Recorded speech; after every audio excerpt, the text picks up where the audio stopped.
பைரவரை சனியின் குருவாகவும் 12 ராசிகள் 8 திசைகள் பஞ்சபூதங்கள் கிரகங்கள் காலம் ஆகியவற்றை கடத்துபவராக சொல்லப்படுகிறது. மொத்தம் 64 பைரவ ரூபங்கள் இருப்பதாக சொல்லப்படுகிறது. இந்த பைரவரை எப்படி வழிபட்டால் என்ன பலன் கிடைக்கும், அருளை முழுவதுமாக பெற முடியும் என்பதை பார்க்கலாம். சிவபெருமானுடைய 64 வடிவங்களில் ஒருவராக விளங்கும் பைரவர் படைத்தல், காத்தல், அழித்தல், மறைத்தல், அருளல் ஆகிய 5 தொழில்களையும் செய்கிறார். எனவே இவருக்கு 5 தீபங்கள் வைத்து விளக்கேற்றி வழிபடும் போது காலத்தால் தீர்க்க முடியாத எத்தகைய பிரச்சனையும் அவர் தீர்த்து வைப்பார் என்பது நம்பிக்கை. சிவாலயங்களில் முதல் வழிபாடு விநாயகருக்கு என்றால் கடைசி வழிபாடு பைரவருக்குத்தான். காவல் தெய்வமாக விளங்கும் பைரவர் என்றாலே பயத்தை நீக்குபவர், அடியார்களின் பாவத்தை நீக்குபவர் என்று பொருள். பைரவரை வழிபட ஒவ்வொரு மாதமும் வரும் தேய்பிறை அஷ்டமி திதி மிக உகந்த நாளாகும்.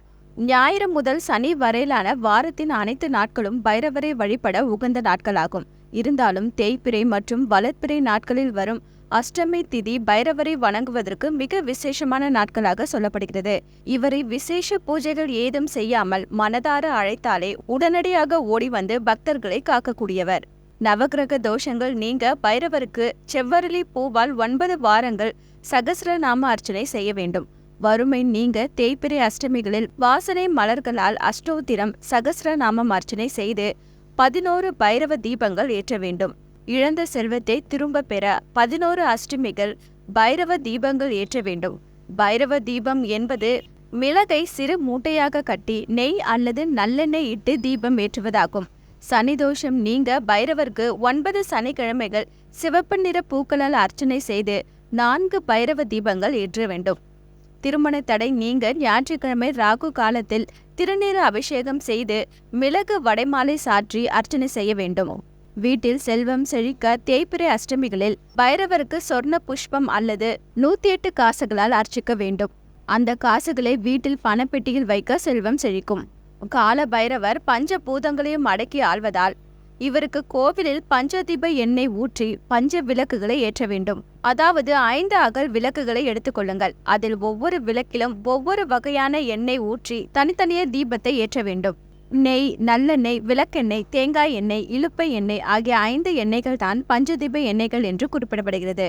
ஒவ்வொரு விளக்கிலும் இந்த ஒவ்வொரு எண்ணெய்களை ஊற்றி பஞ்சதிரி இட்டு தீபம் ஏற்றி பைரவருடைய மந்திரத்தை 27 முறை உச்சரித்தால் எல்லா விதமான பிரச்சனைகளும் தீரும்.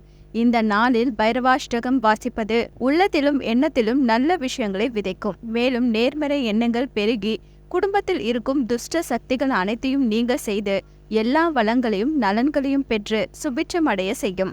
பைரவரை வணங்குவதால் வறுமை, பகைவர்களின் தொல்லை, வியாபார முன்னேற்றம், தன லாபம், அஷ்ட ஐஸ்வர்யங்களும் கிடைக்கும்.